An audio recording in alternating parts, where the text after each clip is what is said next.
भगवते वासुदेवाय।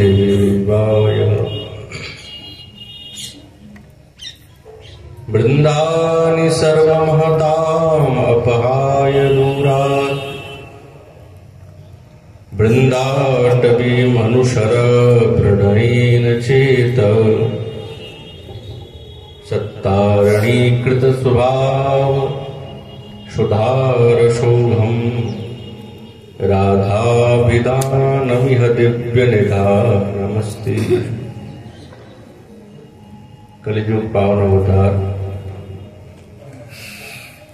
नदिया बिहारी लाल श्री कृष्ण चैतन्य महाप्रभु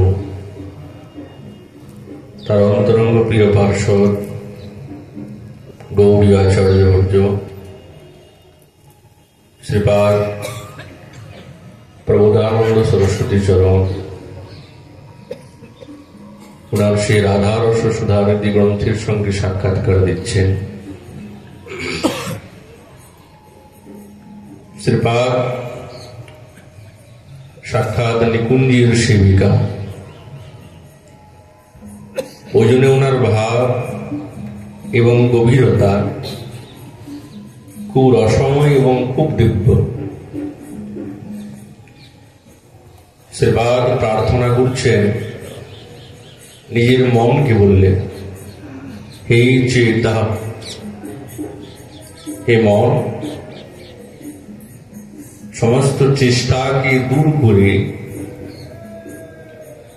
প্রণয়ের সঙ্গে বৃন্দাবনে চল। সেখানে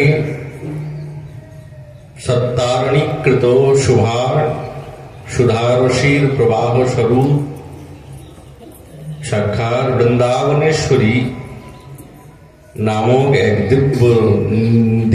দিব্য নিধি বিদ্যমান আছেন। সেবার নিজের চিত্তে সাধক দশায় থেকে বৃন্দাবনেশ্বরীর দাস্য, তার বিষয়ে তার অপূর্ব স্ফূর্তি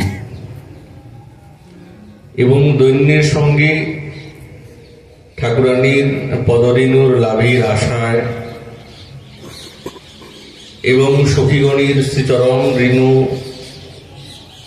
আশাতে তিনি একটাই কামনা করলেন যে কুঞ্জ মন্দিরে আমি মার্জনী হতে চাই। এই লালসা ফলবতী হওয়ার জন্য ওনার চিত্তেতে খুব আলোড়ন সৃষ্টি হয়েছে। আর লালসা খুব গম্ভীর। রাগমার্গের সাধকের এই লালসাটাই হচ্ছেন প্রাণবস্তু। গ্রাঢ় লোল্লৈকলভ্যা, যারা নিত্য সিদ্ধ পরিকরগণ ব্রজবাসীগণের সঙ্গে নিত্য সিদ্ধ স্বরূপে যারা বিদ্যমান আছেন, তাদের এই যে নির্মল রাগ হৃদয়ের মধ্যে সবসময় এবং প্রসঙ্গক্রমেতে নিরন্তর সেই বস্তুকেই কামনা করে, আর কিছুই চায় না তারা। সেই বস্তুর প্রতি লোভ, ওটাকেই পেতে হবে। এটি হচ্ছেন রাগের মূল কারণ। যেমন যে কোনো ব্যক্তি যেই বস্তুর প্রতি তিনি লুব্ধ হন, তখন সেই বস্তুকে পাওয়ার জন্য তিনি উন্মত্ত হয়ে যান। দেহ গৃহাদির প্রতি তার কোনো ভ্রুক্ষেপ থাকে না, এবং বলতে গেলে দেহাভিনিবেশ থাকেই না, যতক্ষণ ওই বস্তুকে না পাওয়া যায়। কোনো দিকেই তার মন বিচলিত হয় না, যায় না, সবসময় সেই বস্তুর কথা চিন্তা করতে থাকেন। কি করলে কিভাবে ওই বস্তুকে পাওয়া যায় তার জন্য সাধক সবসময় তল্লীন হয়। তো সেই রকম এই রাধা রাশির যারা কামনা করেছেন বা কামনা করছেন, ঠিক সেই রকম এইটি খুব লোভনীয় বস্তু, এই বস্তু ছাড়া আর থাকা যাচ্ছে না। কেননা এই অন্য বস্তুর লাভের মতো নয় যে ক্ষণকালের জন্য একটা বস্তুর চিন্তা করলাম, আবার কিছুক্ষণ পর মনটা পরিবর্তন হয়ে অন্য বিষয়ে চিন্তা করতে আরম্ভ করল না। বলছেন যতক্ষণ যেই বস্তু লাভের জন্য সাধক লালায়িত থাকে, তখন সেই বস্তুটাই তার মূল প্রয়োজন, তখনই তাকে বলা হবে লালসা। আমরা জাগতিক স্বরূপে জানি লালসা কাকে বলে, কিন্তু এই জাগতিক লালসার বিষয়টি একবারেই পার্থক্য। যেটি রাধাদাস্যের লালসা আর এই জগতের অন্য লালসা এক হতে পারে না, কোনোদিন একবারেই ভিন্ন সবসময়। তো ওই জন্যে এই চিত্ত, এর দ্বারা এটাই বোঝা গেল যে চিত্ত যদি চঞ্চল হয়, স্থির যদি না হয়, তাহলে এই রাধাদাস্য এবং রাগমার্গের সাধক হওয়াটা কঠিন হয়ে যাবে। কেন? চিত্ত দাঁড়াচ্ছে না। লালসা হয়েছিল কিন্তু পরিবর্তন হয়ে গেল পরবর্তী সময়েতে, হবে না। দৃঢ়তা চাই। अतिशयेन प्रवृत्तिं स्यात् यथा कामार्थिनां कामोपायेषु। শ্রী বিশ্বনাথ চক্রবর্তী পাদ বলছেন, যেরকম বিষয়ীকামী ব্যক্তি যতক্ষণ ধন সম্পদা বিষয়কে উপার্জন না করছে ততক্ষণ শান্ত বসে না, তার আবেশ তার মধ্যেই থাকে। ঠিক রাগমার্গের সাধকের স্ত্রীটাও ওই রকম আবেশময় বৃত্তি, সবসময় ওই রাধা দাসের প্রতি আবেশ নিরন্তর বিদ্যমান, সবসময় তীব্র উৎকণ্ঠা না থাকলে এই রাগমার্গের মাধুর্যের অনুভূতি হয় না। তীব্র উৎকণ্ঠা চাই। সাধারণ উৎকণ্ঠা হবে না, বলছেন না। সাধারণ উৎকণ্ঠাতে কেবলমাত্র অভ্যাস হতে পারে, কিন্তু সেই মাধুর্যের অনুভূতি হবে না। তার জন্য তীব্র উৎকণ্ঠাটা নিশ্চয়ই চাই। সবসময় চিত্তে জাগবে, কবে অভিষ্টের সেবা পাব, কিভাবে সেবা করব, এই সময় এইভাবে কিভাবে সেবা করব, এই আরতিটা হৃদয়ের মধ্যে সবসময় জাগবে। এটি হচ্ছে রাগমার্গের সাধনের প্রাণবন্ত বস্তু। সেবার উনার হৃদয়ের মধ্যে যে আরতি বিদ্যমান আছে না, খুব গভীর আরতি। আর এইটি কোন প্রত্যঞ্চা না, প্রত্যঞ্চা মানে দিখাবটি না, একবারে অন্তর থেকে, একবারে অন্তর থেকে। আর আরতিটা কি? বৃন্দাবনেশ্বরী কিঙ্করিত্ব খুব দুর্লভত্ব, তো অত সহজে কিঙ্করিত্ব পাওয়া যায় না। যিনি সাক্ষাৎ নিজেই এত দুর্লভা, তাহলে তার কিঙ্করিত্ব, তার দাসিত্ব কি পেয়ে যাবে কি কোনো সাধারণ বিষয়? অসাধারণ। কিন্তু তবু চিত্তে তিনি দৈন্যের সঙ্গে বারংবার একটি প্রার্থনা করছেন, এই কুঞ্জ মন্দিরে মার্জনী হব, এই আকাঙ্ক্ষা করলেন পূর্ব শ্লোকে। আবার মনে মনে ভাবছেন, মার্জনী যে হব, এমন কোন সাধনা আছে যেই সাধনার দ্বারা এই সেবার সুযোগটা পাব? চাইলেই তো পাওয়া যাবে না। চাইতে পারি, আকাঙ্ক্ষা হতেই পারে সাধকে, এতে কোনো দ্বন্দ্ব নয়। কিন্তু এই আকাঙ্ক্ষাটা পূর্ণ হবে কি করে? কুঞ্জ মন্দিরে আমি যে মার্জনী হতে চেয়েছি, এমন কি সাধনা আছে, এমন কি সাধনের বৃত্তি আছে, যার দ্বারা এই সেবার আমার জীবনে সুলভ হবে। মনে মনে ভাবছে, এই বিতর্ক এসে গেল মনে। তখন মনকে উপদেশ দিচ্ছেন, ওই মন সমস্ত আড়ম্বর এবং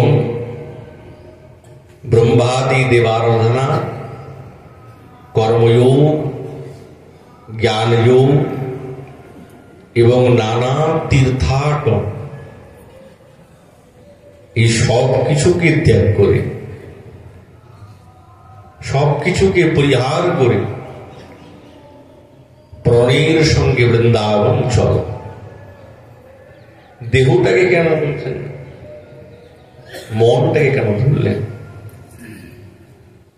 দেখুন, রাগমার্গের ভজনই হচ্ছেন মনির দ্বারা। মনির কার্যটা খুব বেশি সাধক জীবনে, সিদ্ধ স্বরূপে এর কথা নয়, তখন তো সর্বাঙ্গ হয়ে গেল।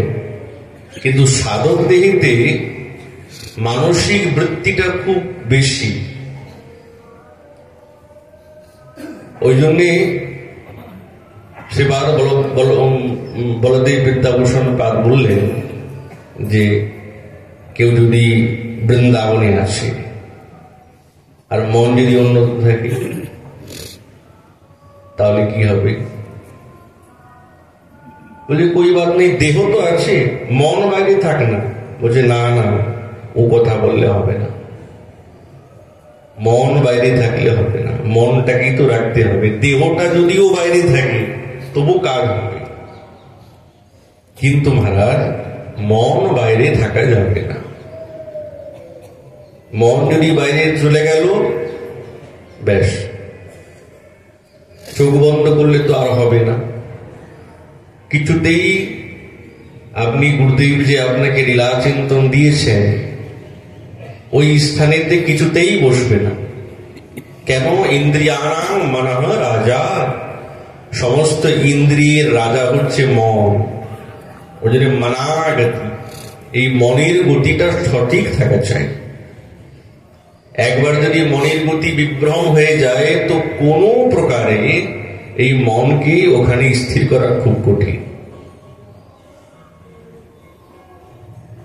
ওই জন্য বলছে, নিজের মনকে বলছেন, ওই মন সমস্ত আড়ম্বর সবকিছু, এই সমস্ত বস্তুকে ত্যাগ করে প্রণয়ের সঙ্গে বৃন্দাবনে চলো। তাহলে আড়ম্বরের চেষ্টা হচ্ছে শুদ্ধা ভক্তির বিরোধী।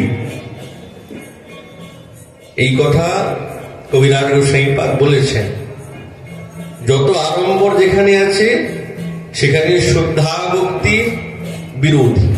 শুদ্ধা ভক্তি সেখানে হবে না, পরিপন্থী সেটা। আমাদের রাগমার্গের যে দেখো, রাগমার্গের ভজন বললে সব পড়ে গেল, সমষ্টি শব্দ রাগমার্গের ভজন। এই কথাটা একবারে সঠিক করে বলা হলো না, ওই জন্যই বলতে হবে শুদ্ধ রাগমার্গ, মানে ব্রজের রাগ। সব জায়গায় আছে, দ্বারকাতেও রাগ আছে, মথুরাতেও রাগ আছে, বৈকুণ্ঠেও রাগ আছে। রাগ শব্দের অর্থ হচ্ছে প্রেম, সহজ কথা, প্রেম। কিন্তু শুদ্ধ রাগমার্গ যখন বলবেন, এটা ব্রজ বিনা ইহার অন্যত্র নাহি বাস। কার বাস নেই? এই শুদ্ধ রাগ। এই শুদ্ধ রাগ কেবলমাত্র ব্রজে আছে। আর মহাপ্রভু এবং আমাদের আচার্যগণ এই সাধকগণকে এই শুদ্ধ রাগের কথাই নিরন্তর বর্ণনা করেছেন, আর এইটাই তারা জানাতে এসেছেন। মহাপ্রভু এই বস্তুটাই দিয়েছেন, শুদ্ধ রাগমার্গ ব্রজে। এখন এই শুদ্ধ রাগমার্গের ভজনটা কি বা কেমন? আমাদের সে বাদরূপ গোস্বামী চরণ বলেছেন,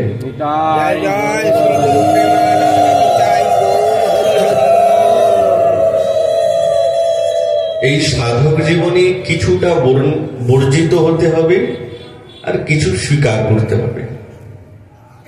তো কি কি বস্তু আমাদের জীবনে বর্জনীয়? অর্চন মার্গীতে অহংগ্রহ উপাসনা, এটা বর্জনীয়। তো অর্চন মার্গীতে অহংগ্রহ উপাসনা কি? যে আমি কৃষ্ণ, আমি ভগবান, অভেদত্ব, আমার মধ্যে ভগবানের মধ্যে কোনো ভেদ নেই, আমি তো ভগবান, ভগবান তো আমার হৃদয়ে আছে, কি আছে? বুঝলেন না? আর দ্বিতীয় হচ্ছে মুদ্রা। 8 প্রকারের মুদ্রা আছে, আবাহনী, স্থাপনী, সন্নিধাপনী, পরমীকরণী, সকলীকরণী, অবগুণ্ঠনী, অমৃতীকরণী, এইরকম 8 প্রকারের এই মুদ্রা আছে। এই মুদ্রা অর্জিত, মুদ্রা। আর তৃতীয় হচ্ছে ন্যাস। ন্যাস আছে না, মাতৃকা ন্যাস, অন্তর্মাতৃকা ন্যাস, পিঠার ন্যাস, আরো অনেক প্রকারের ন্যাসের কথা আছে। এই ন্যাস বর্জিত। আর চতুর্থ হচ্ছে কি? দ্বারকা ধ্যান। সাধক, এই রাগ শুদ্ধ রাগমার্গের সাধকের কথা বলা, এই দ্বারকা ধ্যান বর্জিত। আর পঞ্চম, রুক্মিণী প্রভৃতি মহিষীগণের পূজা, এইগুলি বর্জিত। তো সাধকের এই ভজনের অঙ্গের মধ্যে এইগুলি নিরন্তর প্রতিপালন না করলে সেই শুদ্ধ রাগমার্গীর সাধক নয়। কিন্তু আবার বলেছেন, শ্রুতি স্মৃতি পুরাণ আদি পঞ্চরাত্রিং বিধিং বিনা ऐकांतिकी हरिर भक्ति उत्पाताय एव कल्पते। শ্রুতিও মানতে হবে, পুরাণাদিও মানতে হবে, কিছু বিধি নিষেধও মানতে হবে। কিন্তু কেবলমাত্র বিধি মার্গে সাধন করলে, মানে মনের মধ্যে ইচ্ছা আছে আমি রাগ মার্গের ভজন করছি, কিন্তু কেবলমাত্র বিধি মার্গে যদি তিনি সাধনা করেন, তাহলে কিন্তু তাকে এই দ্বারকাতে মহিষত্ব বৃন্দির দাসিত্ব প্রাপ্ত হবে। এই দেখুন, এখান থেকে পথগুলি নির্ণয় হচ্ছে কে কোথায় যাবে। শ্রীপাদির সিদ্ধান্ত তো গভীর। আর যদি কেউ মিশ্র রাগমার্গের ভজন করেন, মিশ্র রাগমার্গ মানে মাধুর্যও আছে আর বিধিও আছে, কিন্তু যার মধ্যে বিধিটি প্রধান আর মাধুর্যটা কম, বা আর্ধেক আর্ধেক বিধি আর আর্ধেক হচ্ছে মাধুর্য। এইভাবে যদি তিনি ভজন করেন, তাহলে সে কোথায় যাবে? বলছে মথুরা ধামে এই মহিষত্বগণের, এই মহিষীগণের পরিকর হবে। এখন মনের মধ্যে প্রশ্ন রাখতে পারি যে তাহলে দ্বারকা তো বুঝা গেল, মথুরাতে মহিষী কোথা থেকে আসবে? মথুরাতে তো মহিষী নাই, তাহলে যে মহিষীগণের পরিকরের কথা বললেন, ও যে আছে তো আছে। আর একটি কি, যে ভাবের বিরোধ হয়ে গেল, মহিষী তো নেই মথুরাতে, দ্বারকাতে সমঞ্জসারতি, আর মথুরাতে কুবজা সাধারণী রতি। এর দ্বারা এটা বোঝা গেল যে বিধি ভক্তির থেকে মিশ্র বিধি ভক্তি ন্যূন, কিন্তু হওয়া উচিত কি মিশ্র বিধি ভক্তি বিধি ভক্তির থেকে শ্রেষ্ঠ হওয়া উচিত। শ্রী আচার্যপাদ বলছেন যে রামা অনুরুদ্ধ প্রদ্যুম্ন রুক্মিণ্যা সহিত বিভু গোপাল তাপনে শ্রুতিতে। এইটি লোকবিদিত না, সর্বানুমোদিত না, কিন্তু এই কথা উনি বলেছেন যে রুক্মিণী দেবীর বিবাহ এই মথুরাতে এসে হয়েছিল, ওই জন্যে মহিষীগণের কথা বললেন। এখন মনের মধ্যে তো অনেক রকমের প্রশ্ন এসে গেল, তাহলে শুদ্ধ রাগমার্গীর ভজনের স্ত্রীটা কোথায়, সে যাবে কোথায়? রাধা কৃষ্ণের উপাসনা যিনি করছেন এমন সাধক, তিনি কুবজার গণে যেতে যাবেন কেন, বা তিনি রুক্মিণী দেবী মহিষী গণের যেতে যাবেন কেন? তার তো ওই ওখানে যাওয়ার ইচ্ছা নেই, তার সে তো চিন্তাও করে নাই যে আমি রুক্মিণী দেবী মহিষী গণের গণে যাব বা কুবজার গণে যাব। তিনি তো রাধা গোবিন্দের উপাসনা করছেন, তো তিনি ওখানে যেতে যাবেন কেন? রঘুসেনপাদ বলছেন যে শান্ত বৃন্দাবনে রাধা কৃষ্ণয়োর মাধুর্য আস্বাদনে অভিলাষ অথচ ন্যাস মুদ্রাদি বৈধি মার্গানুসারেণ ভজনম তেষাং দ্বারকায়াম ন রুক্মিণীকান্তস্য প্রাপ্তি। তত্র কেন প্রাপ্তি হবে না? বলছে অভিলাষ অভাবা। যেই সাধক বৃন্দাবনে থেকে রাধা গোবিন্দের উপাসনা করছেন, কিন্তু বিধি মার্গেতে, কোন মার্গে? বিধি মার্গেতে রাধা গোবিন্দের উপাসনা করছেন এই বৃন্দাবন ধামেতে, তবু কিন্তু তিনি দ্বারকায় রুক্মিণী দেবীর তার দাসিত্ব হবেন না। কেন হবেন না? তার মনের মধ্যে এই অভিলাষটা নেই। কিন্তু তিনি বৃন্দাবনেও এই রাধা দাসীও পাবেন না, তো ওই দিকেও গেলেন না, এই দিকেও গেলেন না, তাহলে যাবেন কোথায়? তস্মাৎ তেষাং বিধি মার্গেণ ভজনম কার্যস্য ঐশ্বর্য জ্ঞান প্রাধান্যম তত্র যথাভূতস্য বৃন্দাবনাংশে গোলোকে শ্রী রাধা কৃষ্ণয়োর প্রাপ্তি ন তু শুদ্ধ মাধুর্যে। কত শ্রেষ্ঠ কথা!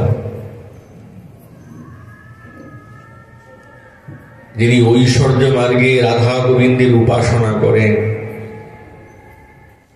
তিনি বা যিনি বিধি মার্গেতে রাধা গোবিন্দের উপাসনা করেন এমন সাধক, তিনি এই বৃন্দাবনের ঐশ্বর্যময় বৃন্দাবনে তিনি স্থান পাবেন, রাধা গোবিন্দের সেবা পাবেন। কিন্তু আমাদের আচার্যগণ যেই সেবার অনুসন্ধান দিয়েছেন রাধাদাস্য, এইটা পাবেন,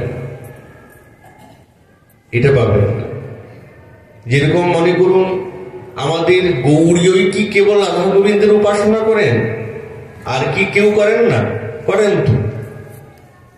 অন্য সম্প্রদায় তো রাধা গোবিন্দের উপাসনা আছে, আরো কেউ করে, কিন্তু গৌড়ীয়দের স্বরূপটা কি? এইটাই, এই শুদ্ধ রাগমার্গীর ভজনের পদ্ধতি এই, যে এখানে কোনো ঐশ্বর্য থাকবে না, এই ন্যাস মুদ্রাদি দ্বারকা ধ্যানাদি এইগুলো আমাদের শুদ্ধ রাগমার্গীর বর্জিত। তাহলেই তিনি এই সাক্ষাৎ সেই মাধুর্যময় বৃন্দাবনেতে রাধা গোবিন্দের সেবার জন্য নিকুঞ্জেতে এই দাসিত্বকে প্রাপ্ত হতে তিনি পারবেন। তাহলে জিনিসটা এইভাবে বোঝা গেল। তাহলে ঐশ্বর্যের কোন স্থান কিন্তু শুদ্ধ রাগমার্গীর ভজনীতে নাই। যদি থাকে তাহলে এই শুদ্ধ শব্দটা প্রয়োগ করা যাবে না। আর তিনি রাধা গোবিন্দের সেবাও পাবেন না। তিনি বৈভবময় এবং ঐশ্বর্যময় সেবাতে নিযুক্ত হবে। তো ওই জন্যে শ্রীপাদ এই কথাটি বললেন যে রে মন, সমস্ত আড়ম্বরকে ত্যাগ করে, সবকিছুকে ত্যাগ করে, তীর্থাটন ইত্যাদি সবকিছু ত্যাগ করে বৃন্দাবনে চলো। এই আড়ম্বর না ত্যাগ করলে এই শুদ্ধ রাগমার্গের ভজনে অভিনিবেশ হবে না। ঠাকুর মহাশয় ওটি তো বললেন, জ্ঞান কাণ্ড কর্মকাণ্ড কেবলই বিষের ভাণ্ড, অমৃত বলিয়া জীবা খায়, নানা যোনি সদা ফিরে কদর্য ভক্ষণ করে, তার জন্ম অধঃপথে যায়। রাধা কৃষ্ণে নাহি রতি, অন্য দেবে বলে পতি, প্রেম ভক্তি রীতি নাহি জানে, নাহি ভক্তির সন্ধান ভরমে করই ধ্যান, বৃথা তার স্বেচ্ছার জীবনে। ঠাকুর মহাশয় তো মনে কোনো অন্য দেব দেবীর কথা বলে ফেললেন, যে যিনি গোবিন্দকে নিজের পতি না মেনে অন্য দেব দেবীকে নিজের পতি মানে। কিন্তু লীলাসুদ বিল্লমঙ্গল যখন বৃন্দাবনের দিকে যাত্রা করেন, দেখুন এই শুদ্ধ রাগমার্গীর যে স্থিতি এবং চিন্তাটা কত গভীর। তখন অচৈতন্য হয়ে গেলেন চিন্তা করতে করতে, একবারে অচৈতন্য, চেতনা নাই। তো সঙ্গী যারা পন্থীরা ছিলেন তারা বলছে, আরে মহারাজ জল টল ছিটে দিলেন, চেতনা হলো, আপনি কেন এরকম অচৈতন্য এবং বিরহে কাতর হচ্ছেন? সাক্ষাৎ বিঠ্ঠলনাথ ভগবান বিদ্যমান আছেন, দর্শন করুন না। এই তো বলছে, না না, ত্রিভঙ্গে মঠাম কুঞ্চিত কেশ, রাধা সহ বিদ্যমান। সাক্ষাৎ সেই কেশী তীর্থে বৃন্দাবনের উপবনে, যার মস্তকে দিব্য ময়ূর পাখা উড্ডীয়মান, যিনি মন্দ মন্দ বাঁশি বাজাচ্ছে, সেই প্রাণনাথকেই তো আমি দেখতে চাই, আমি আর কাউকে দেখতে চাই না। তাহলে ভগবত স্বরূপেরও পার্থক্য হয়ে গেছে। এখন নরসিংহদেবকে সামনে রেখে তো আপনি রাগমার্গের ভজন করতে পারবেন না, হবে কি? বামনদেব ভগবানকে রেখে কি রাগমার্গের ভজন হবে? হবে না। এতে কি হয়? এতে সাধকের বিভ্রম, স্থিরতা নেই, স্থিরতা নেই। ওই জন্য ঠাকুর মহাশয় বলছেন, ছাড়ি ভজ গিরিবর ধারী। এক কথা বলে দিলেন, কোথাও যেতে হবে না। আচ্ছা, এই যে গিরিধারী শব্দে নিযুক্ত করেছেন না, এটা ঐশ্বর্যময় শব্দ, সাক্ষাৎ বৃন্দাবনেশ্বরী এই গিরিধারী শব্দটা দিয়েছে। বৃন্দাবনেশ্বরী, এর মধ্যে সম্পূর্ণ মাধুর্য নিযুক্ত আছে।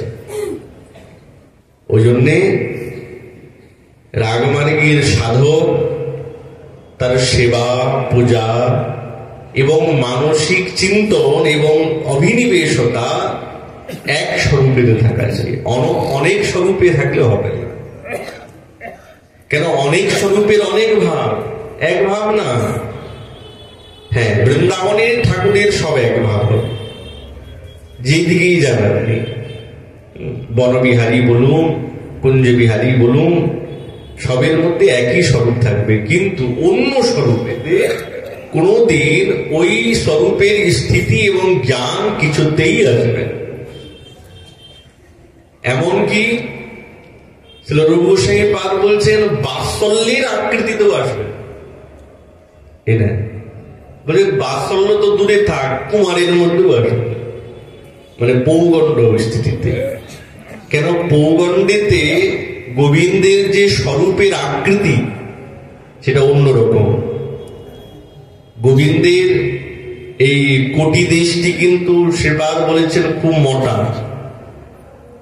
পৌগণ্ডেতে মোটা, বক্ষস্থল মোটা, যেরকম শিশুদের হয়, দেখেন না? কিন্তু যখনই কিশোর অবস্থাতে পৌঁছে গেলেন তখনই কুন্দলতা বলতে আরম্ভ করেছে, এই দেখো কি সুন্দর রূপ। তখনই রূপের বিন্যাস আরম্ভ হয়ে গেল, তখন শৃঙ্গার রসের স্থিতি আরম্ভ হয়ে গেছে, কিন্তু এর আগে পর্যন্ত নেই।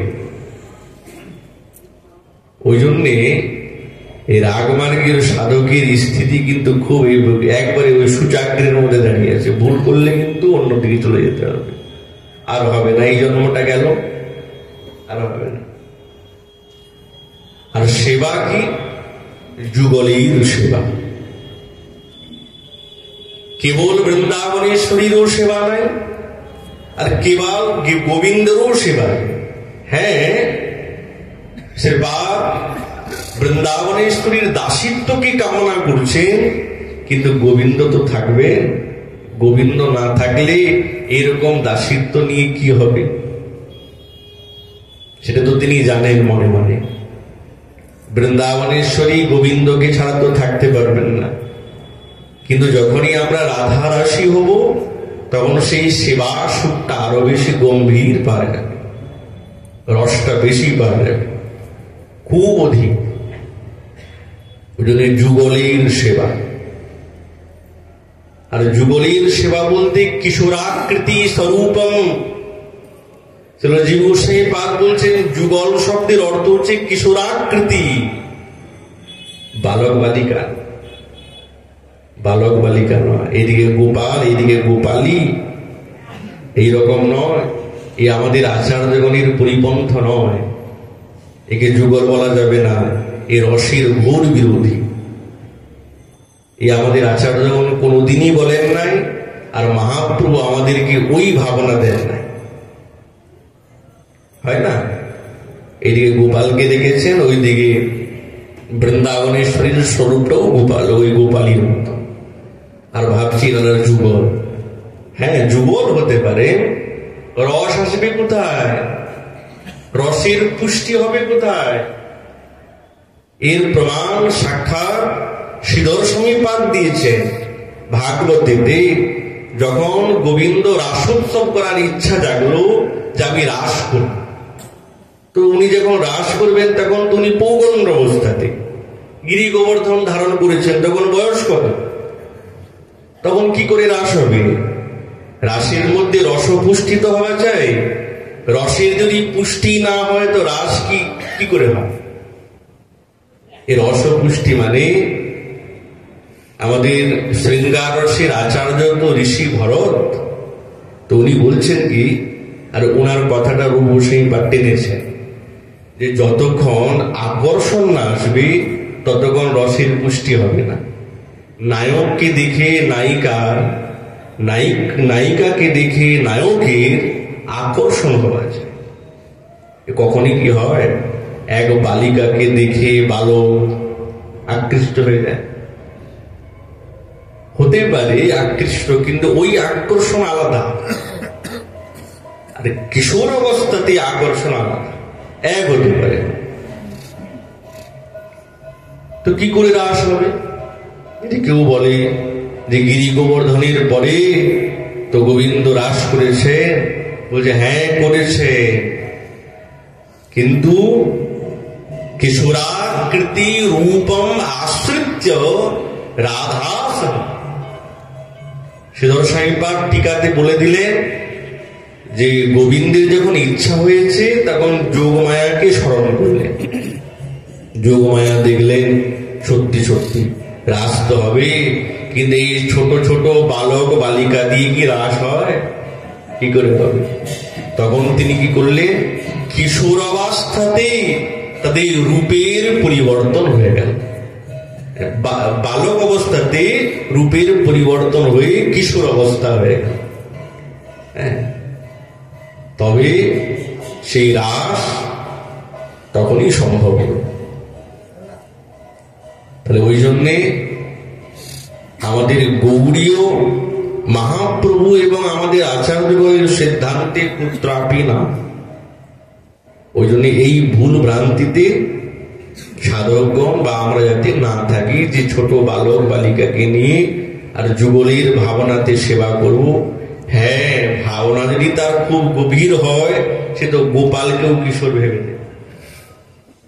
তাহলে তার ভাবনা অনেক তীব্র হওয়া চাই, যে সাক্ষাৎ নরসিংহ ভগবানকে দেখেও তিনি ভাবছেন হ্যাঁ সাক্ষাৎ গোবিন্দ ত্রিভঙ্গ ঠামিতে দাঁড়িয়েছে।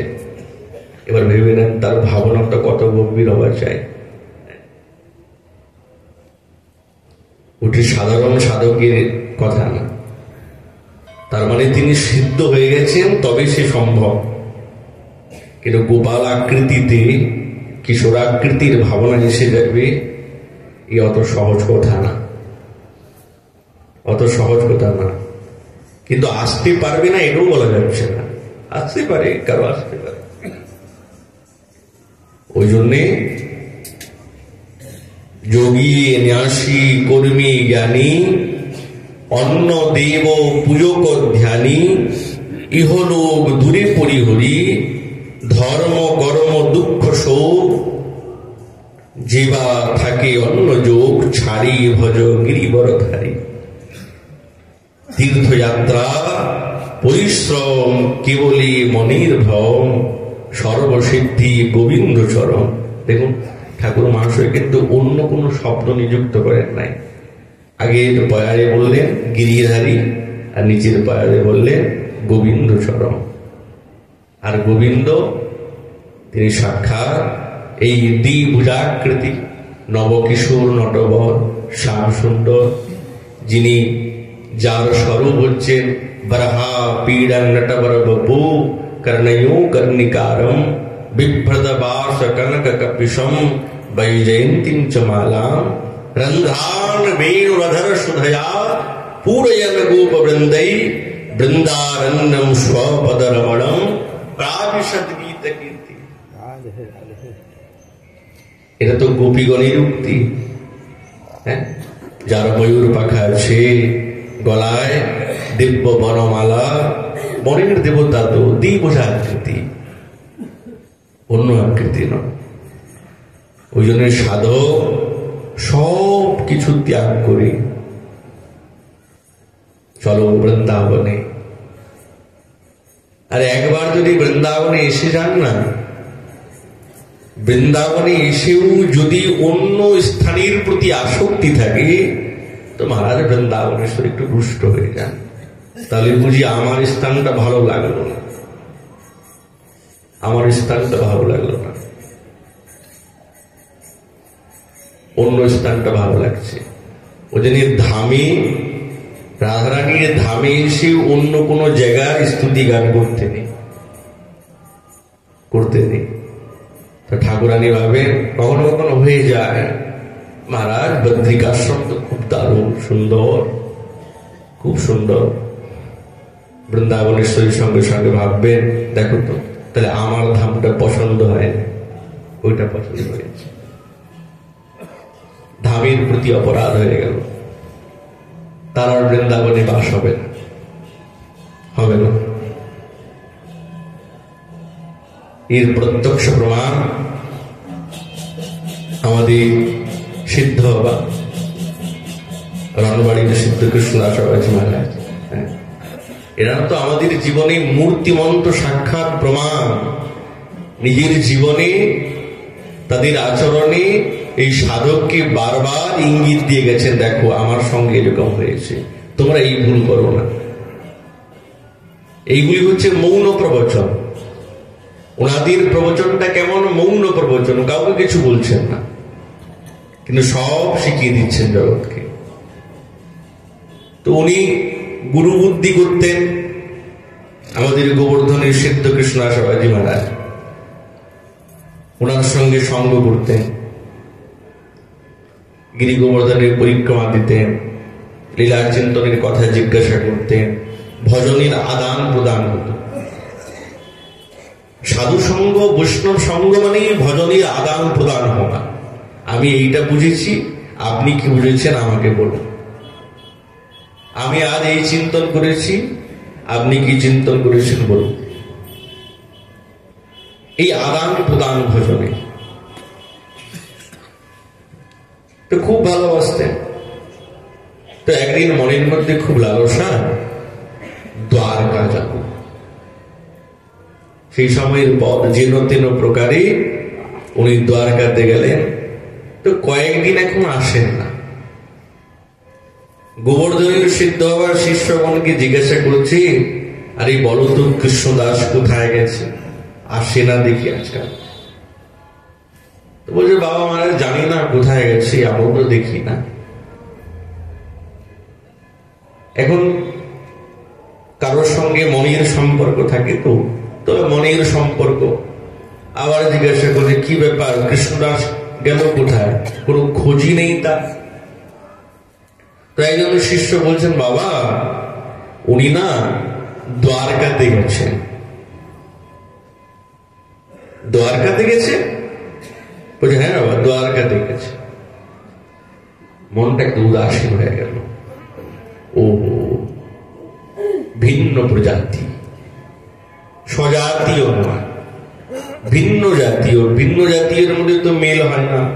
সোনা সোনার সঙ্গে মেল হয়, সোনা লোহার মধ্যে তো মেল হবে না। তো উনি যখন দ্বারকাতে গেলেন, তো সেই সময় দ্বারকাতে তপ্ত মুদ্রা লাগানো হতো, ছাপ, তপ্ত মুদ্রা, ওটা ছাড়বে না।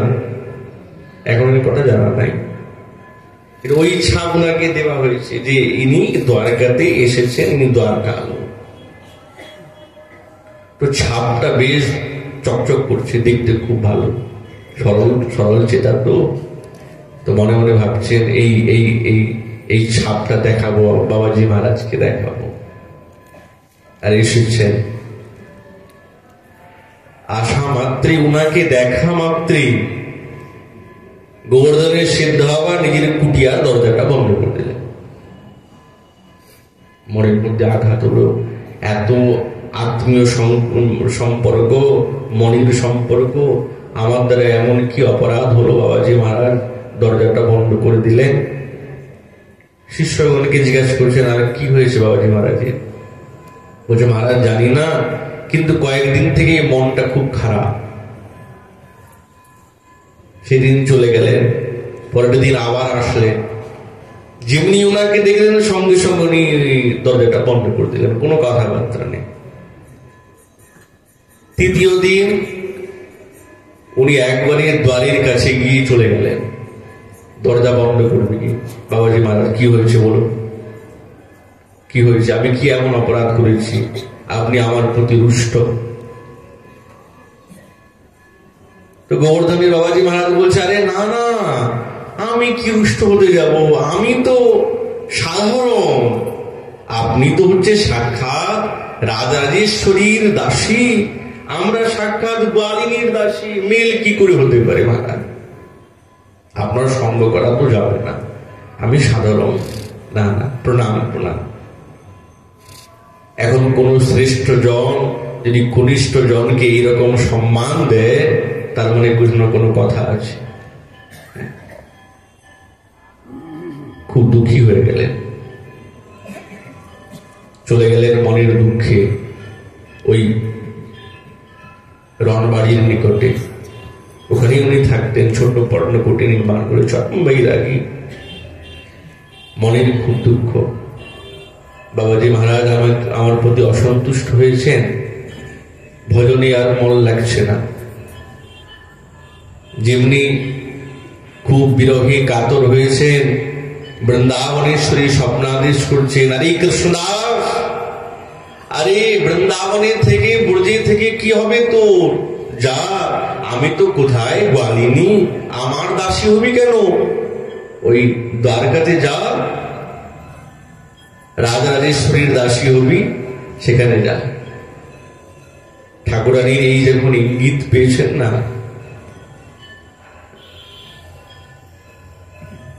মন আর কিছুতেই ভালো লাগে না, কাঁদছেন। বারবার একটাই কথা, হে বৃন্দাবনেশ্বরী, হে করুণাময়ী, তুমি আমাকে ত্যাগ করে দিলে, আমি যাব কোথায়? আমি তো তোমাকে ছাড়া কাউকে আমি জানি না, আমি তোমারই দাসী, আমি আর কারো দাসী নয়। তুমি যতই আমাকে ঠেলে দাও, আমি তো কোথাও যাব না। আরে খুব কাঁদছে, খুব কাঁদছেন, অঝর নয়নের বুক ভেসে যাচ্ছে, আর বারংবার বৃন্দাবনেশ্বরীকে ডাকছেন। আসলে বৃন্দাবনেশ্বরী উনাকে ত্যাগ করেন নাই, ঠাকুরানী শাসন করেছেন। শাসন তো তাকে করা যায় যে নিজের জন্ম হয়, পরকে কি শাসন করা যায়? ঠাকুরানী এই শাসন কি আমাকে করেছে? করে নাই তো, আমাকে তো করে নাই, তাহলে আমাকে নিজের করে নেননি, আমি তা হতে পারলাম না। কিন্তু বাবাজি মহারাজ যত কাঁদছেন, ঠাকুরানী তো তাকে নিজেরই করে নিয়েছেন, কিন্তু মনের মধ্যে বিরহ কাতর, কাঁদতে কাঁদতে কাঁদতে কাঁদতে বিরহ যে অগ্নি হতে পারে, এর মূর্তিমন্ত প্রত্যক্ষ প্রমাণ একটাই নাম, হে বৃন্দাবনেশ্বরী, হে রাধা ঠাকুরানী, আমি এমন কি দোষ করলাম তুমি আমাকে নিজের চরণে নেবে না? তোমার সেবা করতে পারবো না আমি? এই দেহ রেখে কি লাভ হবে, যেখানে তোমার দাসিত্ব হতে পারলাম না, তোমার সেবা করতে পারলাম না, তোমার প্রতি নিষ্ঠা রাখতে পারলাম না, তোমার ধামের প্রতি আমার ভাবনা আসতে পারলো না, সেই দেহ রেখে কি হবে? আগুনটা জ্বলে গেল, এই অগ্নি বিরহান দাউ দাউ করে জ্বলছে, আর নিরন্তর ঠাকুরানীকে ডাকছে। জ্বলতে জ্বলতে কণ্ঠ পর্যন্ত এসে গেছে। নিকটেই থাকতেন সিদ্ধ জগন্নাথ দাস বাবাজি মহারাজ। ওরে বিহারী, এই দেখতো কৃষ্ণদাসের কুঠি থেকে ধোঁয়া বেরোচ্ছে কেন, দেখ দেখ দেখ, চল চল চল।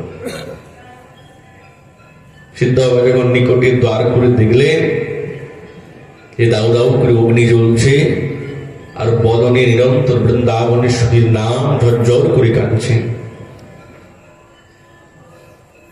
ওরে বিহারী, এই অগ্নি নয়, সাক্ষাৎ প্রেম। এটি বাতি নিয়ে, যেমনি বাতিটি সেই অঙ্গ থেকে বদনে দিয়ে দিলেন, সঙ্গে সঙ্গে সম্পূর্ণ দেহটা একবারে জ্বলিয়ে ছাই হয়ে গেল। কিন্তু সেই প্রেম, সেই দিব্য রাধারানীর প্রতি নিষ্ঠা এখনো বিদ্যমান আছে, যায় না। ওনার গুরু ভাই 3 মাস হয়ে গেছে, জানতে পেরেছেন আমার গুরু ভাই প্রাপ্তি হয়ে গেছে, আমি কান্ডা দিতে পারলাম না। হ্যাঁ, আর কাঁদতে কাঁদতে এসে উপস্থিত 4টা কান্ডা নিয়ে ওই ছাইয়ের উপরে যেমনি দিলেন, সঙ্গে সঙ্গে দাউ দাউ করে আগুন জ্বলতে আরম্ভ করেছে। প্রেম এই জগতের অগ্নি না তো, ওইটি অন্য জগতে। কিন্তু সিদ্ধ বাবা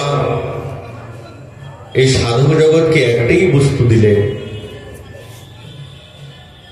যেই বস্তু সরস্বতী পাদ নিজের মনকে বলছে, রে মন চলো বৃন্দাবন।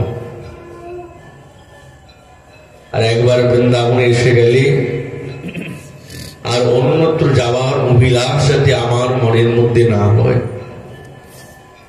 এতে শ্রীধামের শ্রী বৃন্দাবনের যে গৌণত্ব সেটি প্রকাশ পেয়ে যায়। এটা অভিব্যক্ত করতে লাগে না, প্রকাশ পেয়ে যায়। তাই জন্য ঠাকুর মহাশয় বলছেন, তীর্থযাত্রা পরিশ্রম কেবলই মনের ভ্রম, সর্বসিদ্ধি গোবিন্দ চরণ। ব্রজে বৃন্দাবনে এসে রাধা গোবিন্দের শ্রীচরণকে একান্ত যদি আমরা আশ্রয় করতে পারি, শুদ্ধ রাগ মার্গে আর কিছু দরকার নেই, সব হয়ে যাবে, আপনি আপনি হয়ে যাবে। নিষ্ঠা এসে গেল, এই নিষ্ঠাটা চাই আমাদের। কিন্তু এই নিষ্ঠা তো অল্পতে আসে না, আর বললেও হয় না। এই যে গুরু বৈষ্ণবের কৃপা ছাড়া সম্ভব না। এই নিষ্ঠা ধামের প্রতি গুরু বৈষ্ণবের বড় কৃপা চায়, তবেই সম্ভব। সেই কৃপা এই দেহেতে কবে হবে কে জানে, কিন্তু কৃপা লালসা রাখতে হবে। সরস্বতী পাক বারংবার একটাই বলছেন, বৃন্দাবনে চলো। এই বৃন্দাবনে গুণের নিধি স্বরূপ সাক্ষাৎ রাধা ঠাকুরানী বিরাজিত আছেন। বৃন্দাবনেশ্বরী যেখানে আছেন, সেই বৃন্দাবন সুরম্য বৃন্দাবন, যে বৃন্দাবনে ঋষি মুনিগণ এই ধামের ভিড় এখনো পর্যন্ত অন্বেষণ করে পান নাই। ওই জন্য মনকে বৃন্দাবনে নিয়ে আসতে হবে। সেবার নিরন্তর এই কথা বর্ণনা করছেন। এই বলে আমাদের ভাগবতী কথা এখানে বিশ্রাম। মহাপ্রভু কৃপা হলে আগামীকাল আবার এই বিষয় আলোচনা হবে। তাই গুরু হরি।